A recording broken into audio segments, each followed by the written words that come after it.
You know, it happens to all of us. You run out of room on your phone. Well, here is a great thing you can do. Grab your phone right now. Let's do this together. Public Wi-Fi areas like on board ships is always a concern when it comes to your security. What I like to do is there are all kinds of scams that are going on, and especially as we get toward the fourth quarter of the year, they amp up. You got a good eye there, buddy, but those ads are total scams. That is complete BS usually. It is a big scam right now. Sam, unfortunately, this happens all of the time. It's a very popular scam. Well, hi, welcome to Beyond Connected, my podcast where, well, you're going to get a great show and a lot of information, and you're going to be able to tell friends that you knew this because someone really smart told it to you. Now, if you aren't already, make sure you subscribe to the newsletter at cyberguy.com. We put this together. It's called the Cyber Guy Report newsletter. You just go to cyberguy.com/subscribe and you'll get it for free. We don't spam you. Anyone who gets it loves it. And that's because, well, we do a good job with it. All right, first I want to talk about an encouraging development that is going on in Ohio, and that's kind of outrageous and it's kind of funny. There's a guy, he's a state senator there. His name is Thaddeus Claggett in Licking County, who thinks that AI should not have any rights like a person does. So he's proposing this bill that essentially will restrict AI so that you and I can't marry AI can't marry us. This state lawmaker is trying to ensure that people and businesses and developers don't have any sort of legal rights with regard to AI, so that AI essentially cannot get rights to my bank account or take power of attorney and make some decisions for me. Can you imagine if AI had a decision to say, yeah, we're going to unplug her. Just go ahead and unplug her at the hospital. We're done with her.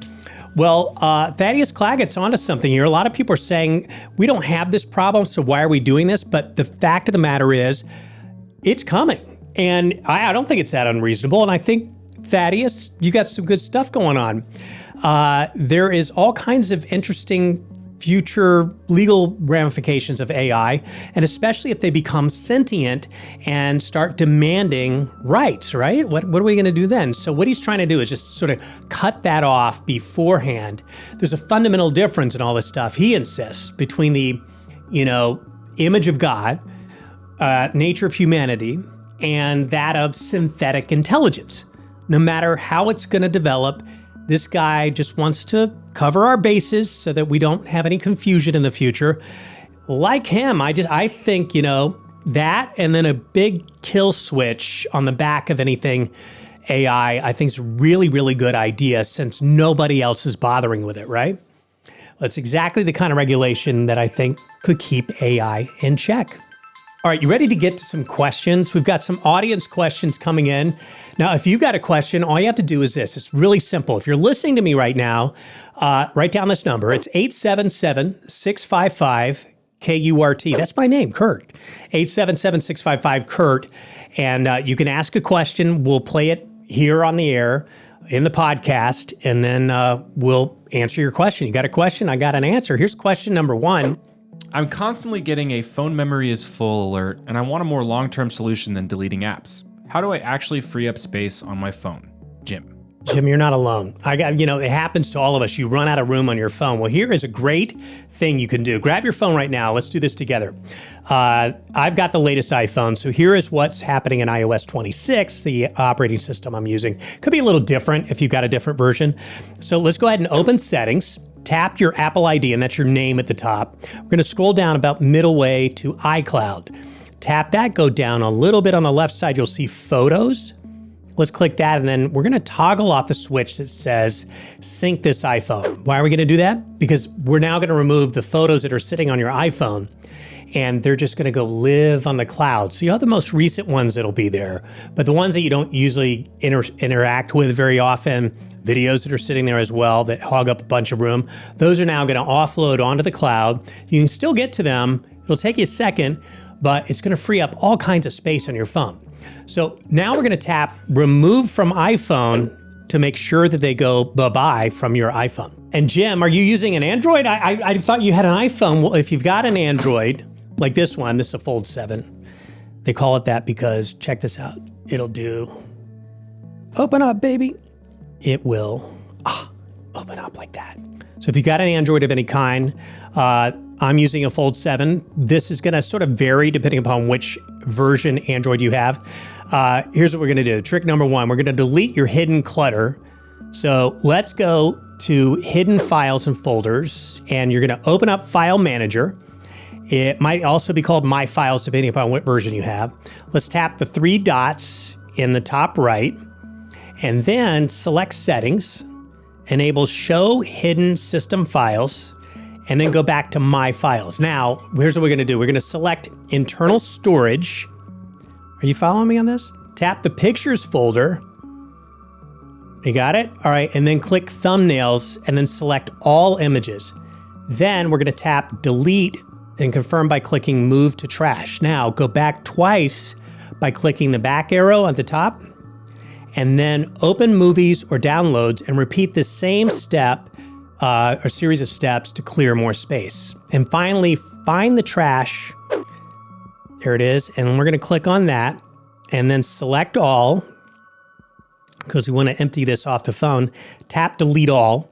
Confirm your decision by clicking delete again. If you want more tips, all you have to do is head over to cyberguy.com/clearmyphone. Question number 2. What is it, Max? All right, question number 2. I'm going on a cruise soon and I'm worried about data security. What is the best way to protect myself from theft while I'm on board the ship? Public Wi-Fi areas like on board ships is always a concern when it comes to your security. What I like to do is I always think about the money I'm spending on board. So I try to book in advance, depends on the cruise company, the Wi-Fi package. It's usually less expensive if you buy it in advance or if you bundle it.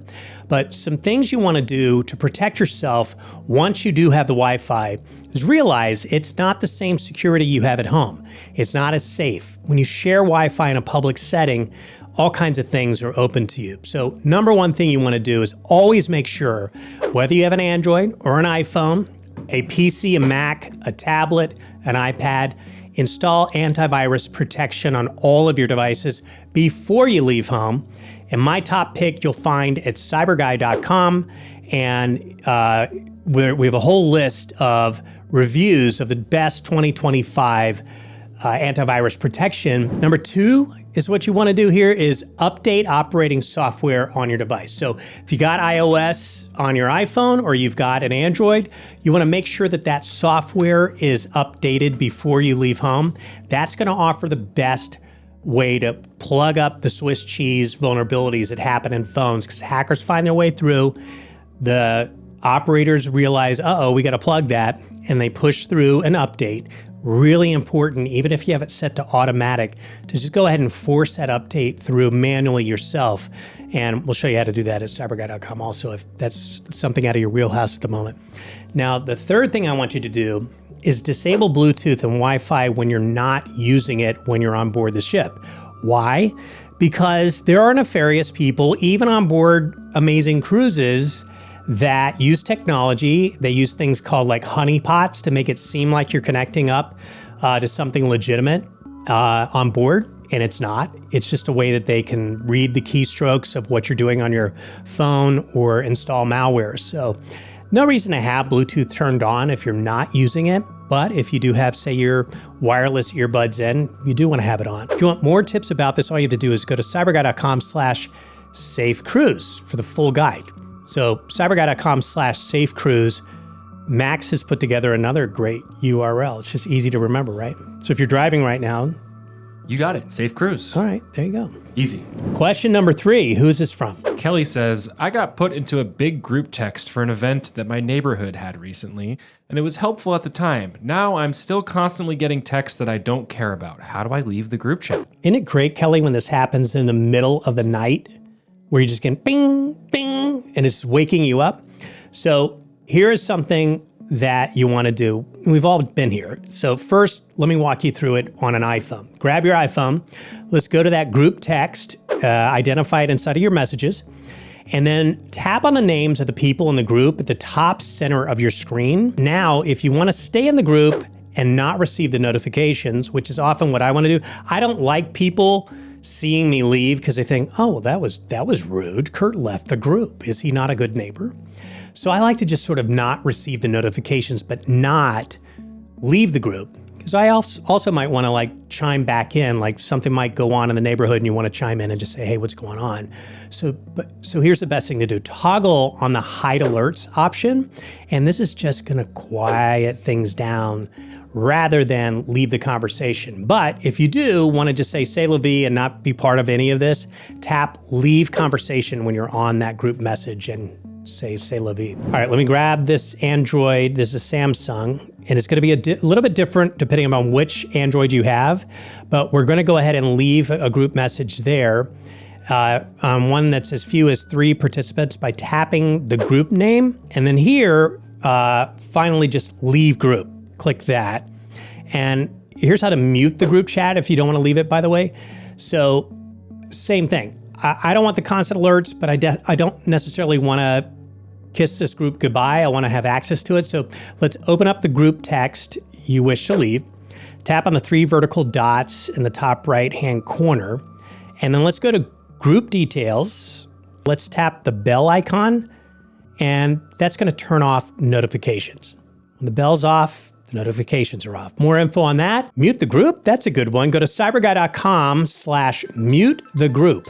Man, get this all the time. There are all kinds of scams that are going on, and especially as we get toward the fourth quarter of the year, they amp up. In this segment, I'm going to focus on some of the rising scams that we're finding online, the ones we've got our eye on, and give you some fast solutions so you can get on the right path with these things.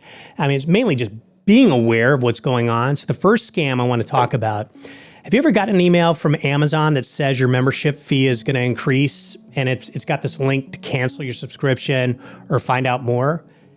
That is complete BS usually. It is a big scam right now. So here are 3 steps you can take right away. Go ahead and ignore suspicious emails.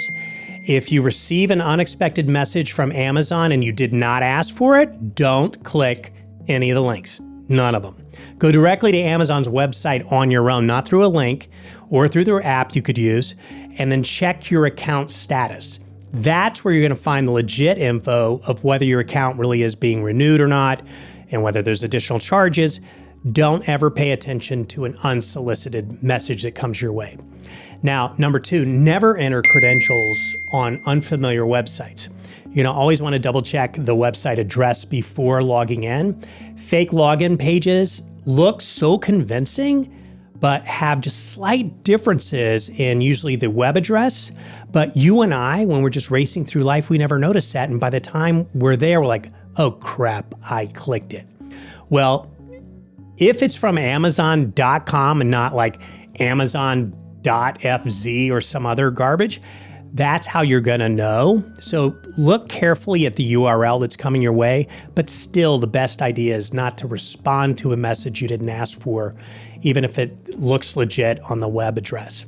And number 3, use unique passwords on each service. So avoid using the same login credentials across multiple platforms. I know it's easier, and I know it's a pain in the rear end to just vary it up a little bit, but a secure password manager that generates really crazy long, strong passwords is really the way to go. It's a lot safer to use a password manager than it is to use one on a browser, but it makes things a lot easier. And also, all I have to remember is that one master password for my password manager, and it will fill in the passwords of the login credentials wherever you go back again. So all you have to do is do it once, it'll save it in a password manager, and it'll help you navigate all the stuff. It makes it so hard for crooks to get to you when you're using a password manager. If you want more detailed info on these tips, all you have to do is go to cyberguy.com/AmazonScam. cyberguy.com/AmazonScam, and we'll show you how to back out of that one and how to identify it if it comes your way. All right, scam number 2 that's going on right now. I recently noticed Facebook ads selling postage stamps, and they caught my eye. I clicked on the ads, and it took me to a weird-looking scammy website. Are these stamps legit? Patrick, you got a good eye there, buddy, but those ads are total scams.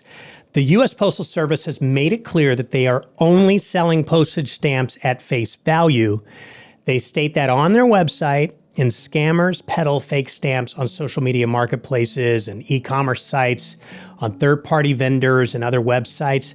Counterfeit stamps are often sold in bulk quantities at a significant discount, anywhere from 20 to 50% off their face value. So no free lunches here. If you see stamps that are like, oh, we're giving you a bunch, so they're discounted, that ain't how the post office works. So no, that's a scam. Don't buy discounted postage from anybody except buy the postage from USPS.com. That'll take you to the legit postal service. And if you're buying them in person, just keep it simple. Buy them at the post office, the grocery store, convenience store, office supply stores, big box stores like Walmart and Target. But they're always going to be the price of the stamp, not some other number. So more details on this one, how to avoid the Postal Service stamp scam, go to cyberguy.com/stamp scam, and we'll show you how to avoid it. All right, this is scam number 3. I just found out from a friend that somebody on Facebook messaged them pretending to be me. They have an account with my exact name, photo, and info. What do I do? Sam. Sam, unfortunately, this happens all of the time. It's a very popular scam. It's called Facebook cloning. And what happens is these scammers create profiles identical to yours. Your friends don't know it's not you. They send friend requests to your real friends and family. And once they're accepted, they quickly follow up with a message, usually like claim to be in trouble. Hey, I need your help. And then example, they might say, I'm locked out of an account and need urgent money. Anything like, hey, it's urgent, or, I've got a panic going on. They're creating this sense of fake urgency or trying to gain your sympathy right away. That should be a warning flag. Even though the account may look like yours, many people believe it's real. And as a result, your friends might send money or share private information. And then they're going to blame it on you. And you're like, I didn't do anything. But the fact is, people are cloning each other on Facebook. These crooks clone you. They try to fool your friends. They try to learn stuff from your existing real profile and then game your friends to send money or scam them in another way. It's a real big problem.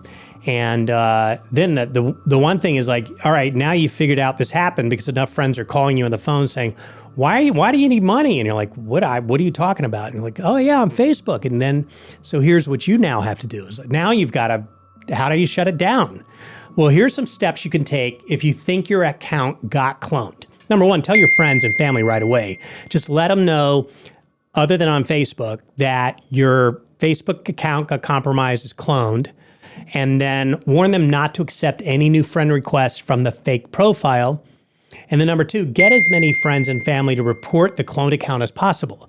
So when they report it and they do it in quantity, it triggers the algorithm inside of Facebook to pay better attention to it and resolve it. And here's how you report these cloned accounts. Number one, you're going to go to the cloned account's profile, click on the 3 dots under the profile banner. Do you see it? Select Report Profile in the drop-down menu, and we're going to select Fake Account. That's going to be the problem in the next drop-down menu. If you successfully reported the clone profile, you should get a confirmation message showing the progress of the review of the account. It's usually going to be machines that do this at first. Occasionally, human intervention at Facebook comes to play. But if your account is cloned, it doesn't necessarily mean that it's been hacked. So check your settings to determine if anyone has access to your account before taking any extreme measures like deleting you don't want to delete your account or report your own account. More tips and tricks on how to protect your Facebook account. We've created this whole huge area that is amazingly helpful. Go to cyberguy.com/clone scam. cyberguy.com/clone scam.